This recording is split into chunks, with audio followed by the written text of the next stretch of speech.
Olá, estamos de volta com mais um episódio do Pode Viver Mais e hoje nós vamos falar sobre uma campanha muito importante que é o Maio Roxo, o mês que fala sobre doenças inflamatórias intestinais. Nós estamos aqui com dois grandes especialistas, Dr. Fábio Teixeira, que é gastroendoscopista, e Dr. Ricardo Torres, proctologista, que vai nos alertar sobre sintomas, tratamentos, sobre as doenças intestinais. Sejam bem-vindos ao nosso Pode Viver Mais. Olá, Cris, queridos amigos, é uma honra estar aqui de novo no Pode Ser ou no Pode Viver Mais, porque Feira de Santana merece um programa como esse. A gente tem que ser mais feliz, então pode ser mais feliz, pode ter mais saúde, pode ter mais qualidade de vida com uma informação tão brilhante. Cris, falar do Maio Roxo é falar da prevenção, da orientação, da mobilização sobre a doença inflamatória intestinal, que é uma patologia que cada dia mais está presente no nosso consultório. E se não for bem diagnosticada, desde o pensar até o ato de tratar, essa jornada que fala de duas síndromes principalmente, nós não temos o nosso paciente na nossa mão. Então, falar da doença de Crohn, que é uma doença que pode acometer da boca até o reto, e da retocolite, que é a doença que vai lá debaixo do reto, que é uma inflamação que ascende do reto até o colo, e a gente vai ter tempo hoje para debater entre eu, você e Ricardinho, para passar informação tão precisa, mas tão alerta, para que vocês que têm algum sintoma podem procurar rapidamente uma equipe médica para ter uma rápida solução e um diagnóstico mais preciso, Cris. Dr. Fábio, qual a diferença entre uma inflamação comum e a doença de Crohn e retocolite?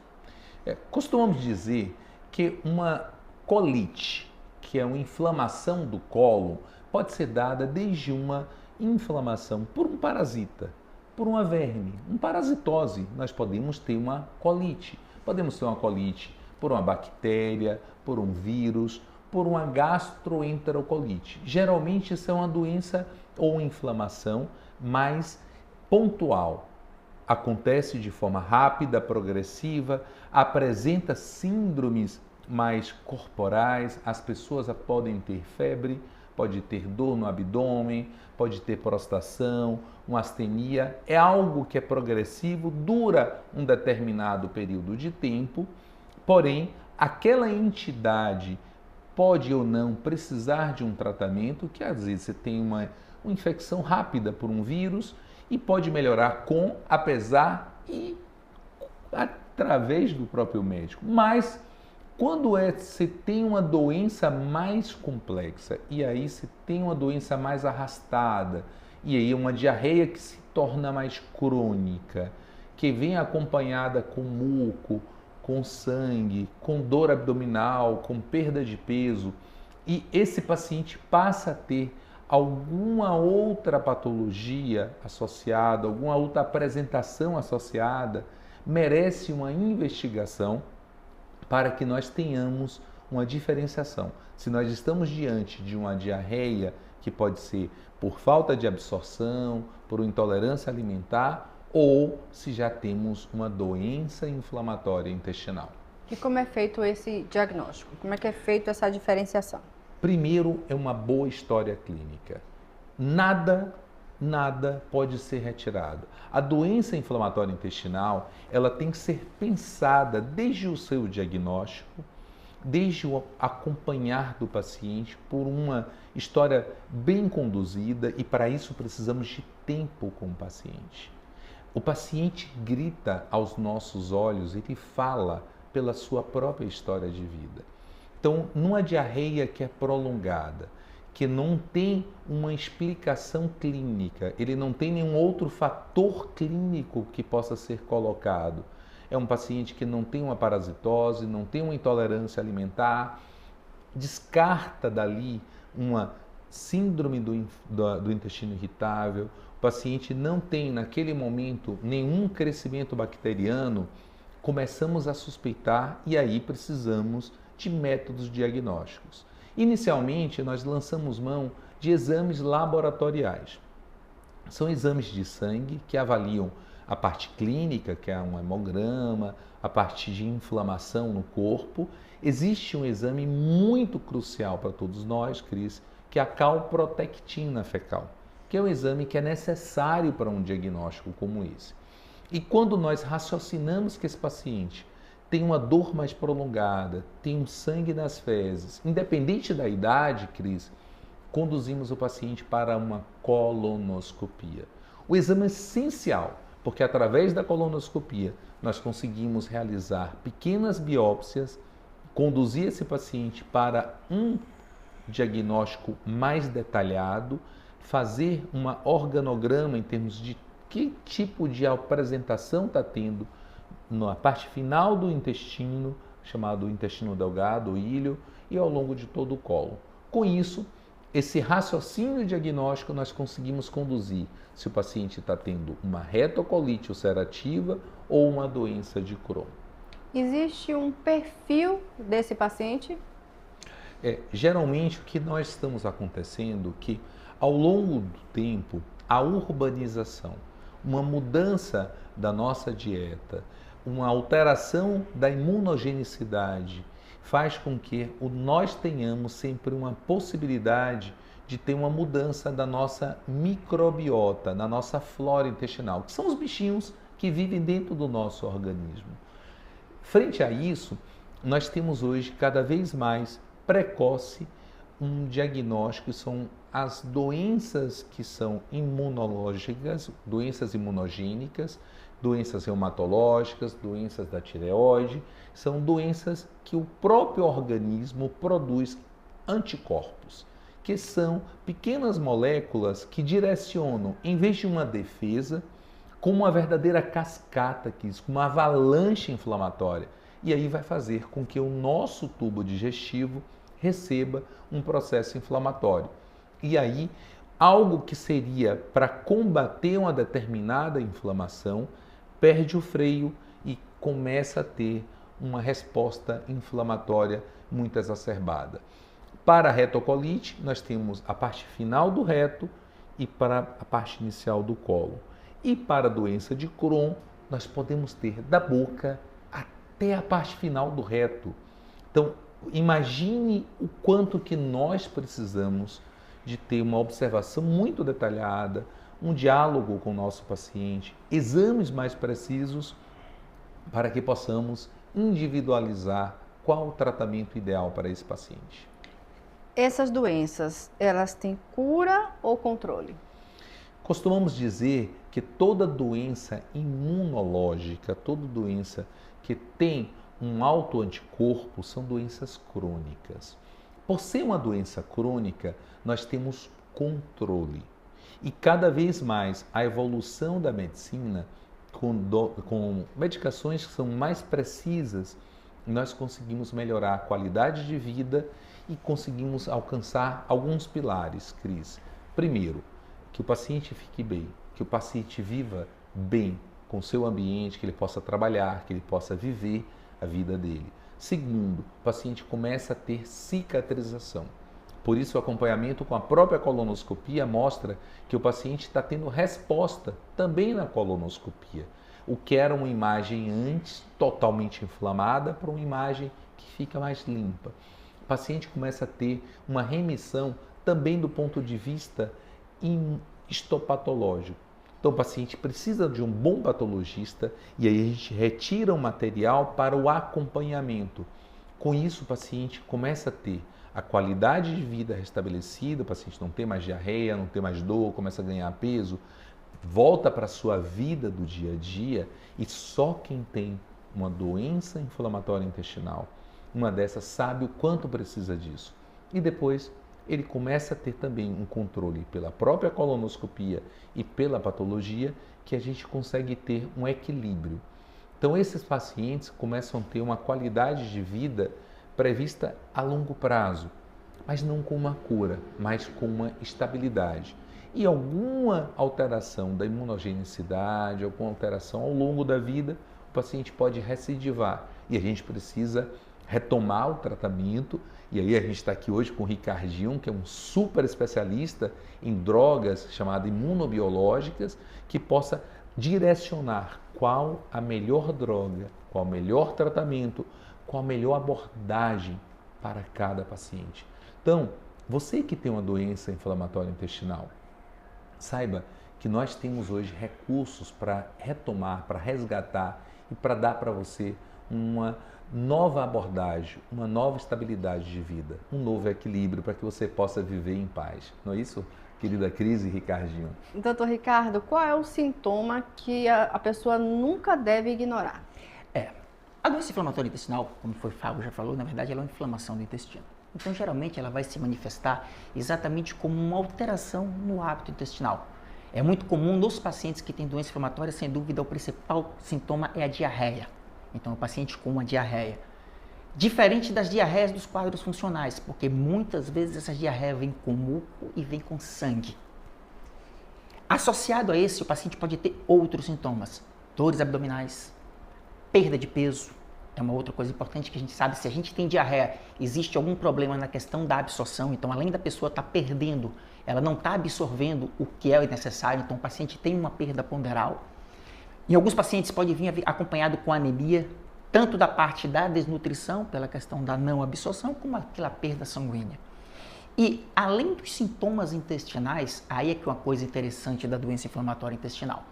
A doença inflamatória intestinal é uma doença sistêmica, ou seja, como o Fábio falou, primeira coisa, a gente precisa saber, é uma doença crônica. O que quer dizer que é uma doença crônica?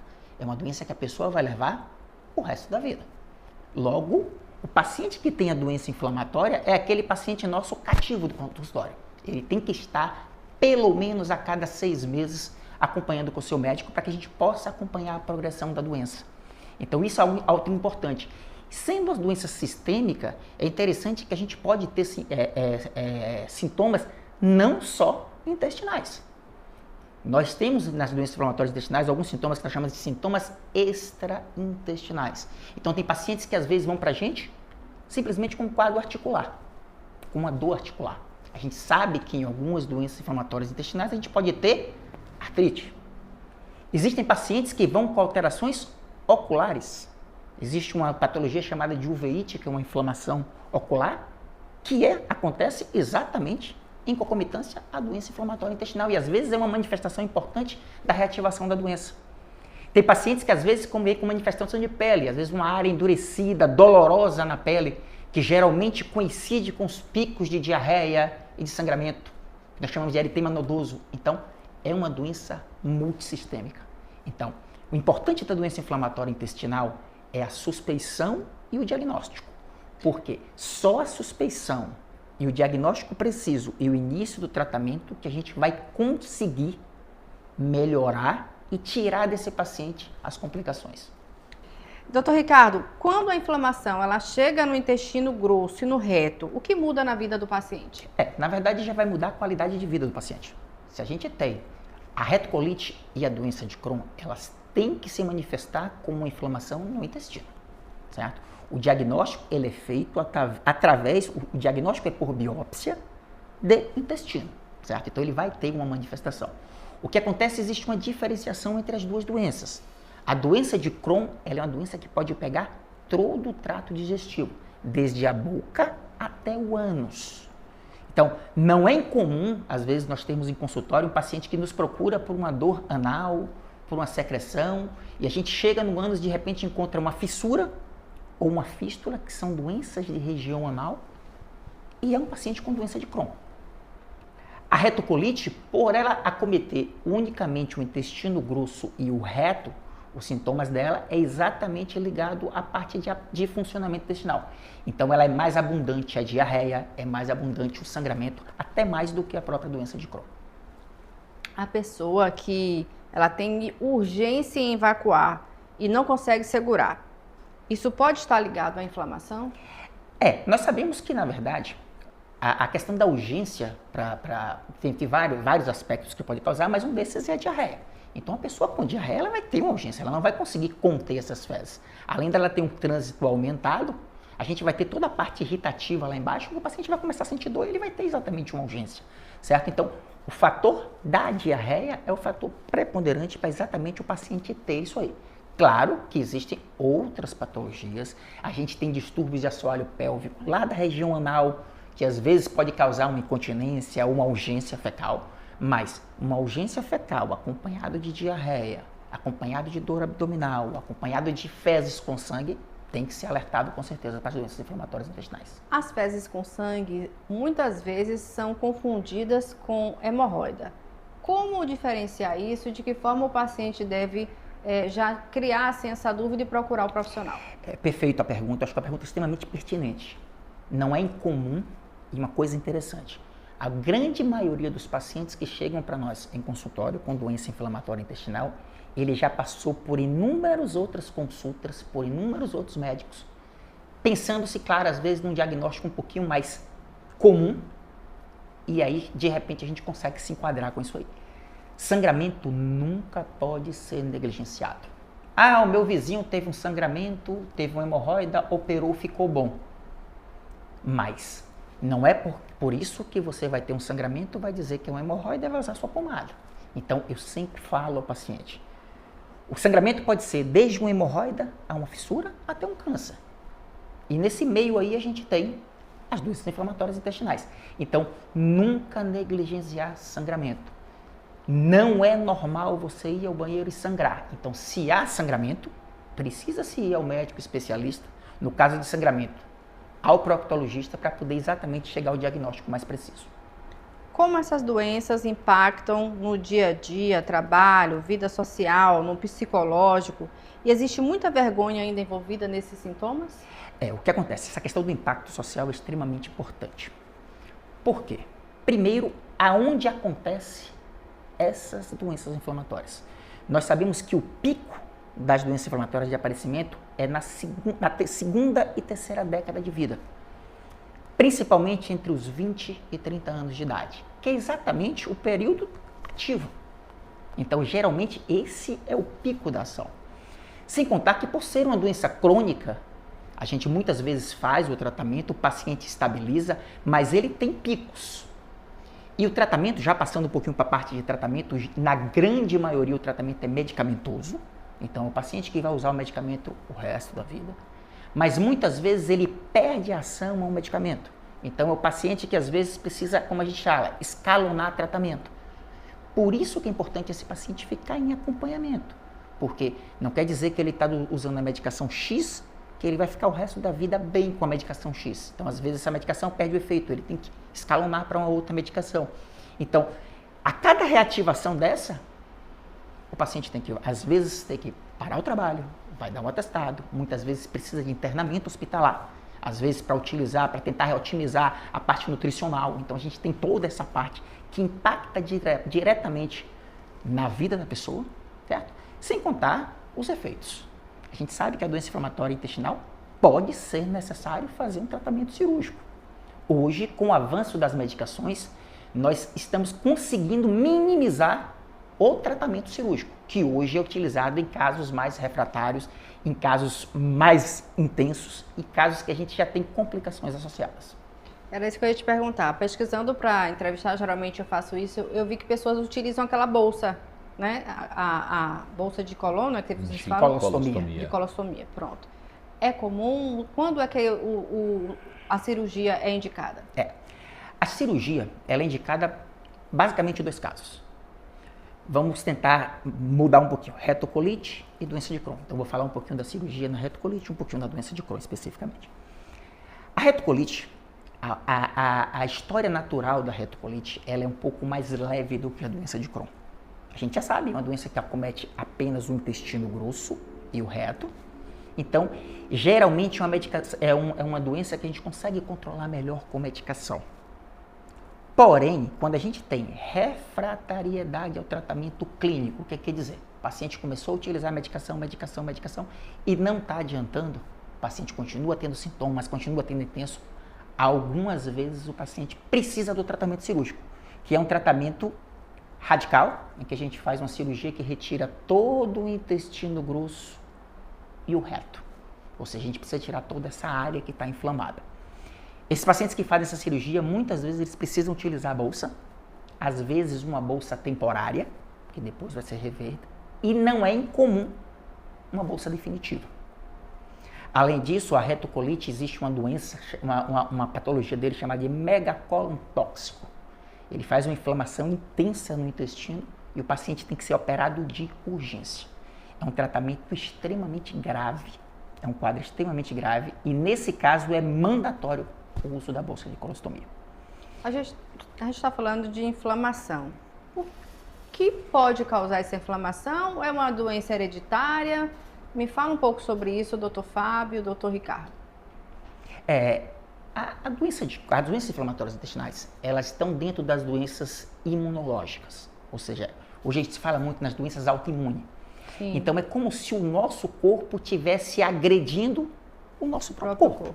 Certo? Então é uma autoagressão. Por isso que uma doença que muitas vezes na parte do medicamento, nós temos que trabalhar essa questão da imunidade do paciente. Então às vezes a gente tem que lançar a mão de medicações que a gente vai diminuir a imunidade do paciente para que ele não venha a agredir a si. Isso aí já gera um problema. Imagina-se que o paciente com sua imunidade um pouquinho mais baixa, ele fica mais vulnerável a ter infecções. Logo, é um paciente que vai ter uma mudança no seu impacto de vida, porque um paciente tem que se limitar às vezes a visitar um parente doente, às vezes aí ao hospital. Então isso é algo que impacta, certo? Então a questão da medicação é exatamente isso. Fatores externos influenciam nesse tipo de doença? A doença inflamatória intestinal, Cris, ela pode ter um componente externo, que é desde essa mudança na alimentação ao longo do tempo. Conhece que o próprio cigarro, ele acaba piorando um pouquinho mais a doença de Crohn. A alimentação industrializada é um alerta que a gente tem. O álcool, ele deve ser consumido somente em moderação, porque parte dessas doenças, elas também têm um comprometimento hepático. Então, o paciente tem alguma alteração hepática por uma doença concomitante, alguma doença adjacente, ou por um uso de medicações que ele passa a ter. Mas o que nós temos hoje, que cada vez mais nós temos um alerta, é o que está acontecendo com a nossa alimentação. O que está acontecendo com a transformação alimentar. E isso tem mudado a nossa microbiota, tem mudado a nossa flora intestinal, e as pesquisas estão muito avançadas para que nós tenhamos cada vez mais. Qual é a vida saudável? É o bebê que nasce de um parto normal, que tem um contato já com a flora, que faz uma amamentação, que tem um contato já com a terra, tem intimidade com vários micro-organismos, acaba que essa pessoa tem mais oportunidade de criar uma barreira de defesa, que tem uma alimentação saudável ao longo da vida, que tenha uma atividade física. Essa pessoa desenvolve um modelo imunológico de proteção. Ao mesmo tempo, nós temos aí a base genética, que a paciente tem uma tendência a ter uma doença inflamatória e ela passa a ter, em algum momento da vida, uma lacuna no intestino. Parece que o intestino é o centro do universo. Através daqui, nós passamos a ter uma possibilidade de uma lacuna no intestino. A gente fala que o intestino passa a ser mais permeável. E aí tem aí toda uma possibilidade de uma interface das doenças imunológicas, das doenças autoimunes, e a doença inflamatória intestinal é uma delas. E é importante nós associarmos muito isso, porque a doença de Crohn, ela passa anos, Cris, sem dar um diagnóstico adequado. Muitas vezes com inflamações que vão da boca, no intestino médio, pequenas úlceras, às vezes com a diarreia intermitente, com a pequena erosão, uma pequena ulceração no intestino delgado, ou pequenas inflamações que dão na parte do reto, como fissuras, fístulas que não são bem tratadas. E por ser uma doença que passa anos sem um diagnóstico, quanto maior for o tempo, maior é a chance de ter uma doença mais invasiva. Porque a doença de Crohn é a doença que não acomete somente a mucosa. Ela atravessa a mucosa como um todo e pode dar processos mais graves, como fístulas, como aderências. Tem recentemente uma amiga nossa, passou anos sem um diagnóstico adequado. Quando foi ver, o diagnóstico dela já foi com a fístula, com a ligação entre um intestino ao outro. Por isso, é um alerta do Maio, o alerta de você, que tem uma dor abdominal, que tem uma diarreia, que tem sangue nas fezes, você que está perdendo peso, que tem uma anemia que não está definida. Pode ser uma doença inflamatória intestinal. Venha, faça um diagnóstico mais precoce, não tenha medo. O medo, como um programa seu, como esse, é para a gente poder tirar o mito, trazer, aproximar o paciente de uma informação bem elaborada para que ele tenha a oportunidade de um tratamento cada vez mais precoce. Doutor Ricardo, por que as pessoas demoram tanto para procurar ajuda? Infelizmente, temos a automedicação. Essa é uma coisa que faz. Então, muita gente vai ter, às vezes, um sintoma, vai na farmácia, vai comprar um remédio para diarreia, vai comprar uma pomadazinha para o sangramento. Então, infelizmente, a gente tem ainda isso. A doença inflamatória intestinal, eu diria, Cris, que tem um pouquinho mais ainda. A questão do tempo na doença inflamatória intestinal, ela é fundamental. Quanto mais cedo a gente ter um diagnóstico bem feito, quanto mais cedo nós consigamos chegar exatamente ao controle, menos a gente vai ter um risco desse paciente desenvolver complicações. Quais são as complicações? Na retocolite, a gente não pode esquecer, existe uma relação direta entre retocolite e o aumento do índice de câncer coloretal. Então, quanto mais tempo a gente tem de retocolite, de inflamação, maior é o risco de desenvolvimento de câncer de colo. Porém, no momento que a gente consegue equilibrar e que a gente consegue estabilizar esse paciente e manter com que o paciente tenha esse intestino sem estar inflamado, a gente consegue tirar esse risco. Na doença de Crohn, sim, existe ainda algumas associações em relação ao câncer, mas não é tão determinante. Na doença de Crohn, quais seriam as principais complicações que a gente deve evitar? Então, a própria formação das fístulas, que são comunicações que pode ser feito entre o intestino com o intestino com a pele. As estenoses, que são os estreitamentos, imagina que o intestino da gente é um tubo. E se a gente vai desenvolvendo uma inflamação, ela vai inflamando, e esse tubo fecha. Então, essas complicações é que muitas vezes vão fazer um paciente que tinha uma doença de cunho e tratamento clínico necessitar de um tratamento cirúrgico e, consequentemente, aumentar as complicações. Doutor Fábio, dá para ter qualidade de vida mesmo com o diagnóstico? Sim. O diagnóstico precoce da doença inflamatória intestinal, a doença de Crohn, a retocolite ulcerativa, permite que o paciente tenha menos lesão, menos agressão das lesões que já tem, maior oportunidade de uma recuperação precoce. Então, se o paciente tem ainda um processo inflamatório no intestino médio, naquele intestino fino, intestino delgado, não vai evoluir para uma estenose, não vai evoluir para uma fístula como um todo.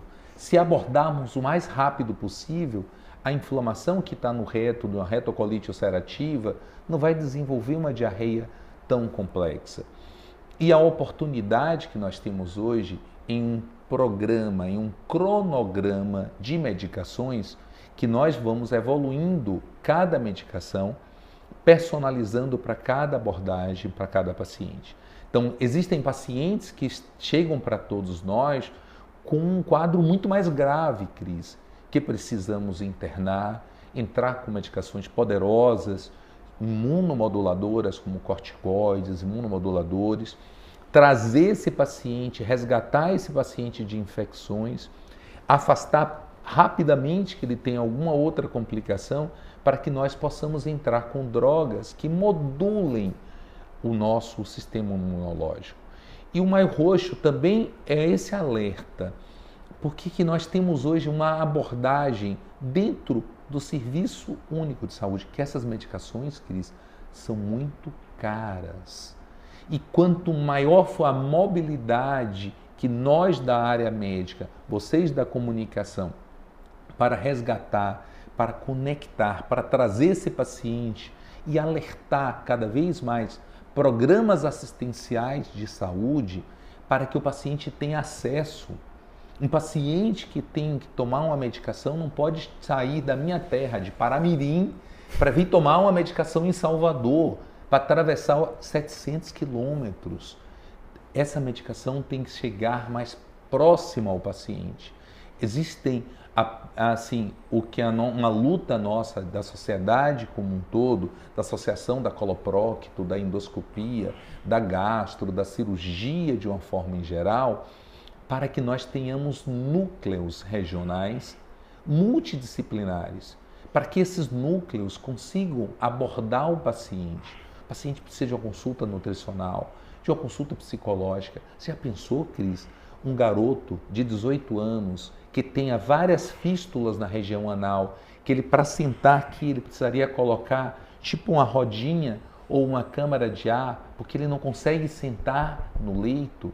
Já pensou uma pessoa que tem 30, 40 episódios de diarreia numa fase aguda, que está sangrando o tempo todo, que está desnutrindo, não consegue absorver? Essa pessoa precisa de cuidado, precisa de uma atenção de toda uma comunidade e precisa também de uma abordagem da política de saúde e de acesso. Então, um programa como esse, o seu, que tem um alcance extraordinário, que nós possamos alcançar políticos, educadores, que nós possamos alcançar hospitais, entidades como um todo, mas acima de tudo, nós possamos conscientizar aquele clínico que está atendendo um paciente que fuja do alcance dele de uma diarreia, que ele possa trazer esse paciente de forma precoce para um diagnóstico. Acredito que esse é um paciente que traz muito a utilização do recurso da saúde, é um paciente muito caro para a entidade SUS, para a entidade saúde, para uma saúde suplementar.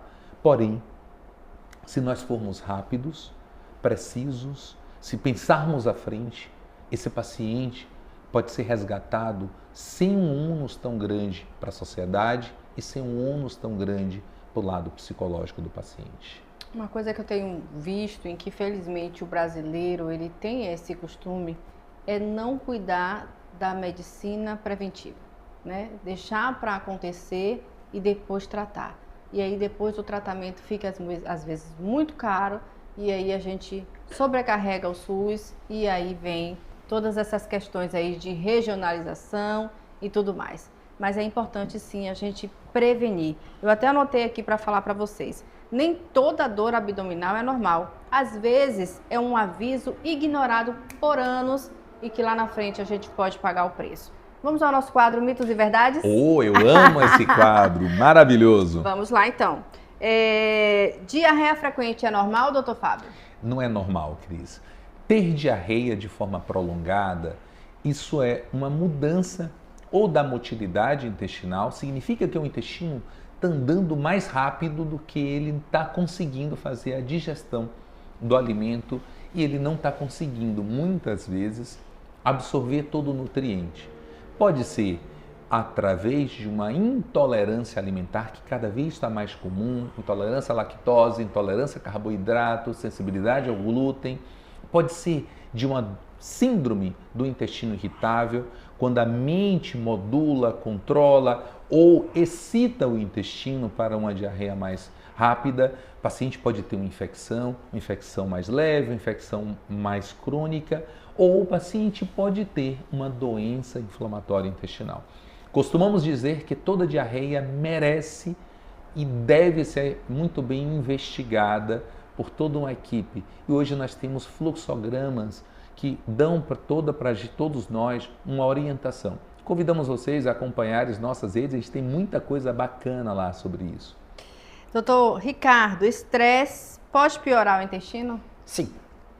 Existe uma relação direta cérebro-intestino. Inclusive, costumamos dizer que o intestino é o nosso primeiro cérebro. Sabemos que o intestino, ele não só responde a estímulos cerebrais, como ele interfere em reações. Então, existe uma relação direta. E aí existem as doenças funcionais, existem a própria doença inflamatória intestinal, porque a gente sabe que o paciente mantém um equilíbrio e às vezes por algum start, que pode ser inclusive a questão emocional, o paciente pode ter uma recaída. Então, sem dúvida nenhuma, E como coloproctologista, não é trazendo a sardinha para o meu lado, mas o nosso intestino é o nosso primeiro cérebro.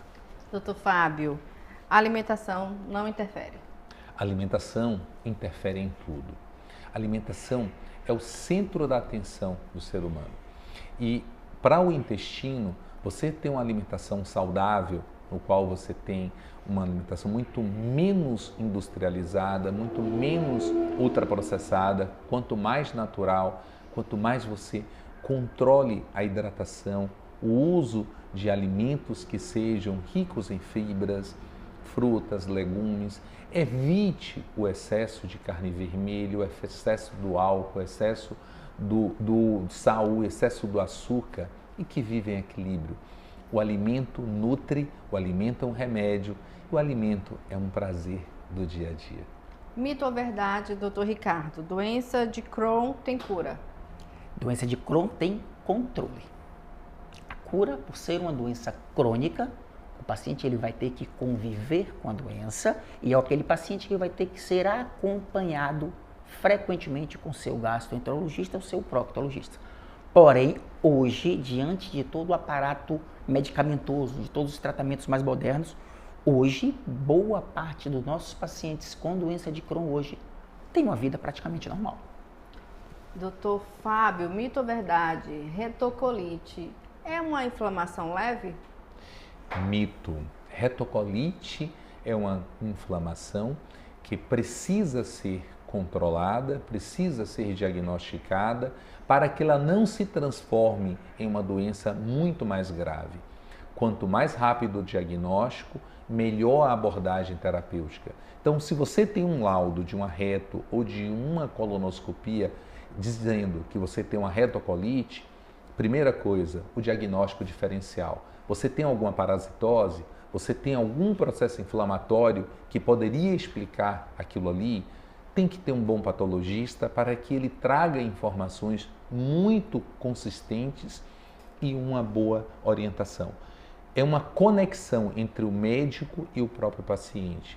Uma equipe multidisciplinar tem que ter o procto, o gastro, o endoscopista, o patologista, todos unidos para um raciocínio, Cris. Porque aquele paciente é único, ele merece de uma atenção personalizada. Doutor Ricardo, colonoscopia é perigosa, mito ou verdade? Colonoscopia é perigosa? Como qualquer exame, existem as suas complicações. Mas hoje nós sabemos que é diante da segurança que nós temos nos nossos exames. Qualidade do material, qualidade técnica, o acompanhamento anestésico durante o ato, porque não podemos esquecer que a colonoscopia é um exame que é feito sob anestesia. E a presença do anestesista dentro da sala nos dá uma segurança. E hoje eu posso, sem dúvida, dizer para vocês que a colonoscopia é um exame extremamente seguro. Falar em anestesista, nós temos na nossa plateia aqui, doutor Bruno. Muito obrigada pela audiência. Em breve espero estar aqui conversando com o senhor sobre esses e outros assuntos, tá bom? Cris, eu costumo dizer, eu viro para o meu paciente assim, será que um anestesista é necessário numa sala de sedação, na sala de endoscopia? Eu falo que sim. Eu tenho mais de 2 anos fazendo endoscopia, pouco mais de 2 anos, e eu acompanhei ao longo de toda essa minha história as transformações. Quando eu cheguei em Feira de Santana para fazer a primeira endoscopia, até então a gente utilizava apenas uma medicação chamada midazolam, com a dolantina para fazer, e a gente tinha que fazer aquela coisa rápida, usava às vezes o antídoto para o paciente, e o paciente ficava meio acordado, meio dormindo, mas a gente já trouxe inovação naquela época para a feira, porque a gente tirou o mito de fazer endoscopia apenas por um tubo. O paciente deixou de ter o sofrimento do ato. O ato da endoscopia deixou de ser algo doloroso. Ao longo do tempo, nós começamos a desenvolver um modelo assistencial que hoje está empregado nos maiores centros do Brasil.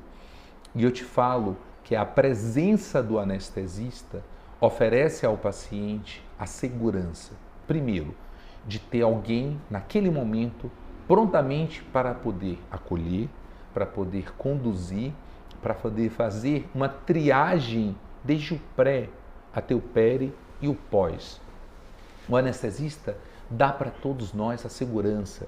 Eu estou aqui olhando para você, eu não estou olhando para a câmera. Eu não sei se olho para você, não sei se olho para a câmera. Se eu estiver como paciente fazendo, eu tenho que olhar para você como um todo para cuidar da sua oxigenação, para cuidar da sua pulsação, de como é que está seu coração, como é que está naquele momento a sua reação. Será que aquela imagem sua que está passando ali não está passando despercebido? Aí eu falo que o anestesista é o anjo da guarda do endoscopista, do colonoscopista e principalmente do paciente.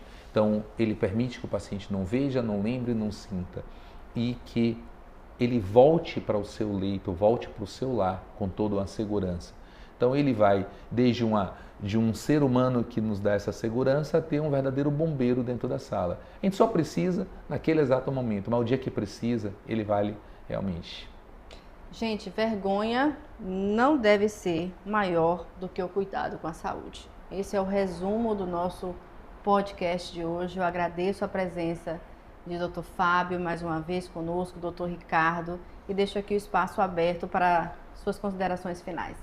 Cris, primeiro te agradecer por você abrir mais uma vez o seu podcast e trazer essa sua coluna, a importância que hoje você representa para o elo entre o jornalismo e a assistência à saúde.